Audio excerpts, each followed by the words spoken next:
Dalam nama Bapa, Putra, dan Roh Kudus, amin.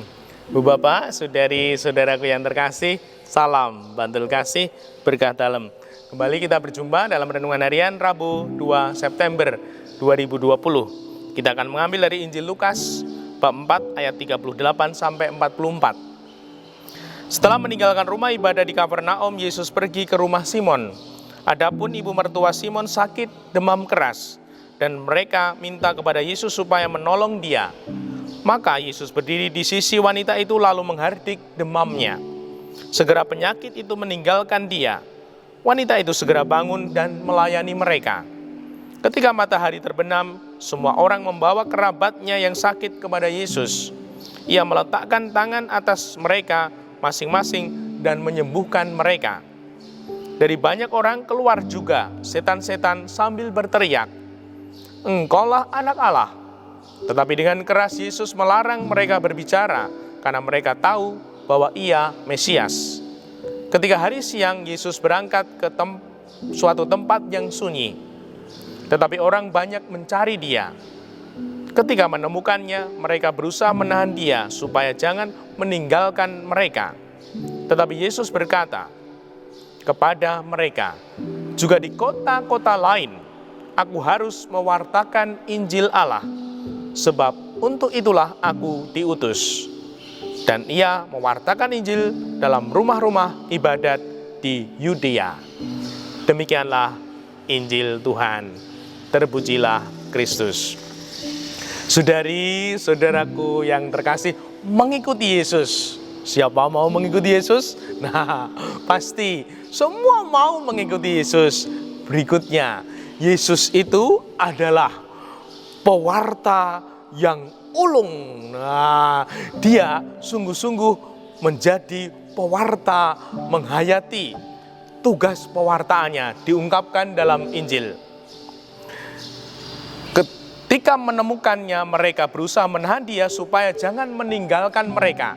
Tetapi Yesus berkata, "Juga di kota-kota lain aku harus mewartakan Injil Allah, sebab untuk itulah aku diutus." Nah, Tuhan Yesus ini tidak mencari comfort zone, zona nyaman. Nah, para murid menginginkan Tuhan Yesus tinggal saja di sini saja bersama kami. Namun Tuhan Yesus menghayati sebagai pewarta, bahkan pewarta yang ulung. Nah, semoga kalau kita mau mengikuti Tuhan Yesus juga berani menjadi pewarta yang ulung. Cirinya apa itu?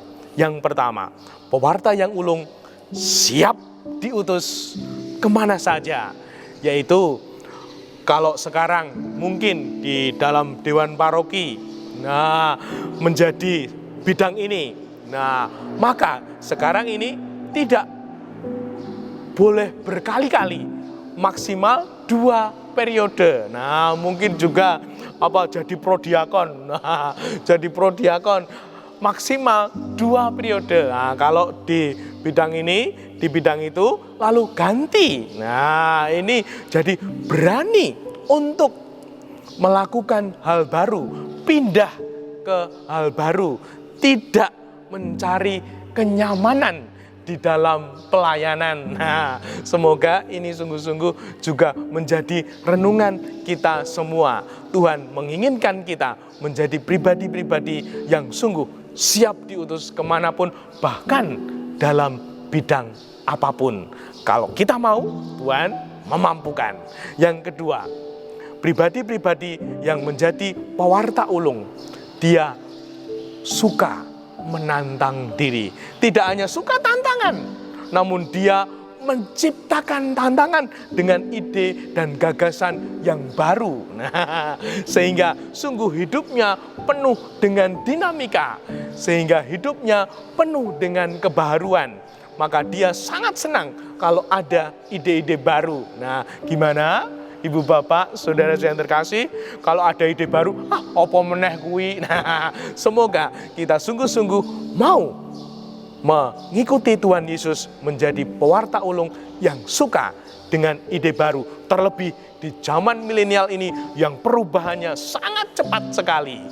Yang ketiga, pewarta yang ulung itu hidup itu belajar. Dia punya prinsip hidup itu belajar. Maka dia suka untuk membaca, untuk mendapatkan ilmu yang baru, untuk menggali, untuk praktek, melatih sesuatu yang baru.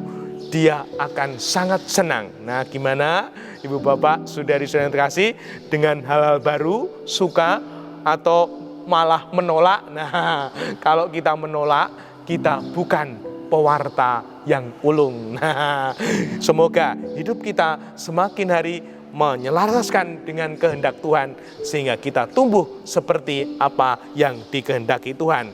Dan pribadi-pribadi yang menjadi pewarta ulung, kalau semangat belajarnya itu tinggi, dia suka mendengarkan, dia mengamati dan berpikir. Nah, semoga hidup kita selalu mendengarkan sabda, mendengarkan informasi, mengamati apa yang terjadi dalam dunia ini, dan juga mau berpikir, sehingga hidup kita sungguh-sungguh mengalirkan kebaikan seperti apa yang dikehendaki Tuhan kita.